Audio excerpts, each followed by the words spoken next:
रहमानिर्रहीम। मैं doctor Waseem Iqbal CEO health Jhelum आपसे मुखातब हूँ। आज मेरे आपसे मुखातब होने का मकसद ये है कि आपको बताता चलूँ, जैसा कि आपके इल्म में है कि आजकल हम कोरोना से अपनी एक जंग लड़ रहे हैं, अल्लाह ताला हमें उसमें कामयाबी अता करे। लेकिन इसके साथ साथ डेंगू का सीज़न भी अब स्टार्ट हो चुका है, तो हमें सिर्फ कोरोना नहीं बल्कि डेंगू के बारे में भी आगाह रहना है और उसके बारे में जो भी हिफाजती इक़दाम हैं उन पर अमल करना है ताकि हम डेंगू की वबा से भी बच सकें।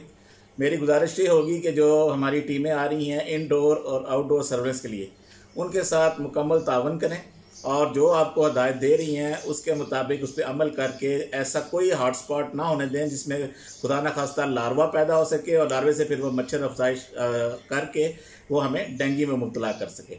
इसी तरह जो इंडोर के हवाले से आपको बताते चलूँ कि हमारी 800 करीब हेल्थ वर्कर्स हैं जिनको हमने जोनिंग की है अपने एरियाज़ को रेड, येलो और ग्रीन में।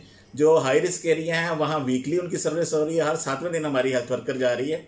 और जो येलो एरियाज़ हैं वहाँ 15 दिन के बाद हमारी एक टीम जा रही है और इस तरह ग्रीन एरियाज़ में 1 महीने के बाद। तो गुजारिश मेरी यही होगी कि उनकी जो आपको हदायत दे रही है उन पर मुकम्मल अमल करें ताकि हम लोग कोरोना के साथ साथ डेंगू जैसे मूजी मर्ज से भी अपने आप को महफूज रख सकें। शुक्रिया।